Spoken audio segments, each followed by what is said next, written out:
What's going on, YouTube?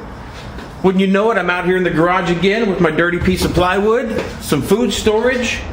I've pretty much been kicked out of the house. My wife and daughter are in there watching a movie about sexy vampires and dogs that I don't want any part of that. So I'm out here, and you know what the heck? I'm just going to make tortillas for no good reason. So I'd love to show you how I do that. This is, I mean, that Navajo bread I make is pretty good, but this is my favorite kind of SHTF, don't need the kitchen, prepper bread type thing.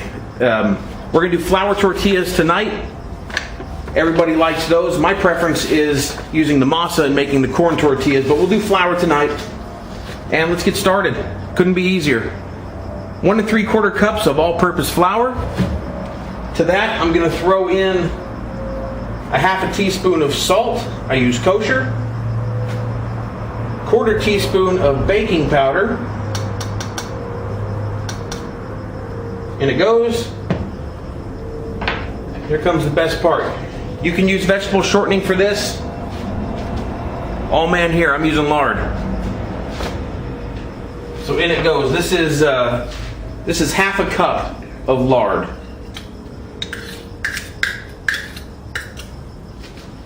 All right, you got to get right in this too. So what I'm going to do is I'm going to smush the lard into the flour. It takes about a minute. And just until you don't see any more big chunks, I'll be right back. Okay, that took no time at all. I got the lard, the baking powder, and the salt all mixed into the flour. And if you've never had fresh homemade tortillas, you got to do it. If you've only had the kind from the supermarket, and you kind of like them, or even if you really like them, you got to do this. You'll be amazed. Okay, into this, a 1/2 cup of hot water.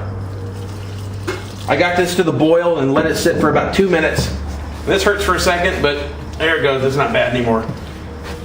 All right, I mix this into a ball.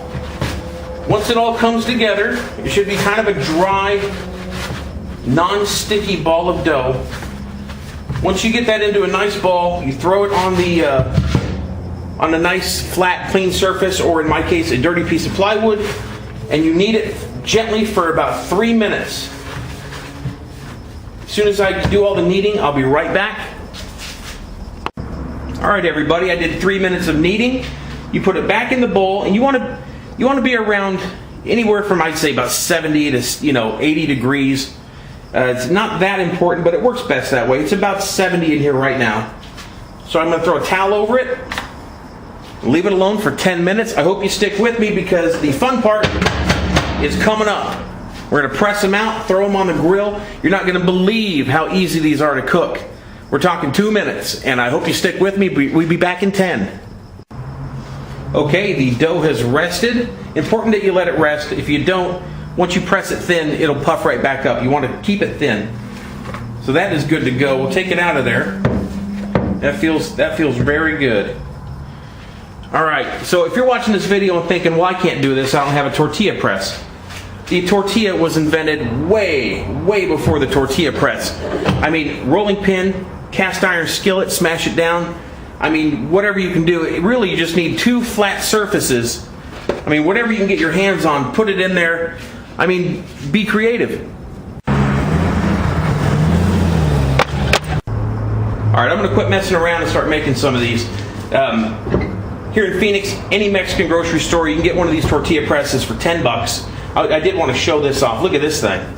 I picked this up the other day. This is a handmade one made out of 2x4s, nails. I don't know if you can see that real well, but 2x4s, nails, and 2 little leather straps. And this was $2. Awesome. I'm going to make chips with this thing. All right, so very easy. Throw on a piece of wax paper. Get a golf ball.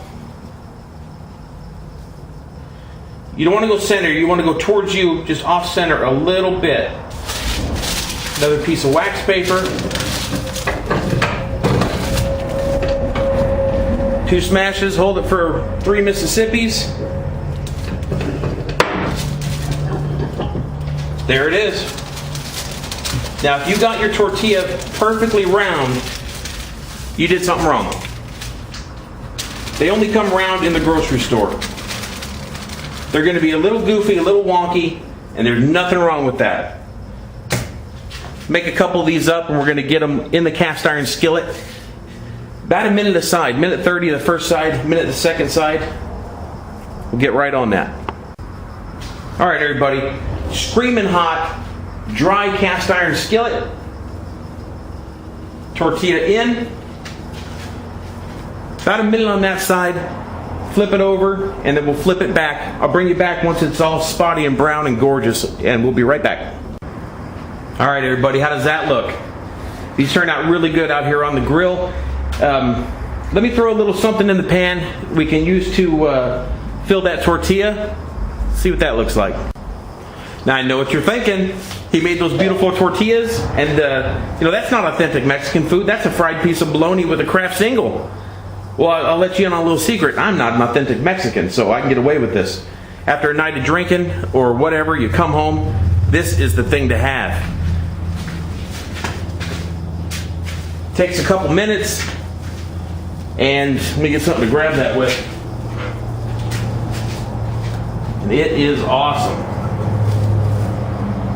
Gringo classic. Easy as that. Fresh homemade tortilla with a horrible filling. That just goes to show that these tortillas make anything taste better. And that is like molten lava, but I'm going to do it for you anyway.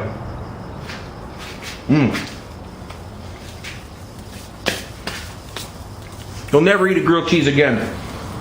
Chase that down with an orange pop. Now, if you're a long-time trailer baby like me, I mean, that is going to hit the spot every time. YouTube, thanks for watching. Hope you enjoyed it. And I'll see you next time.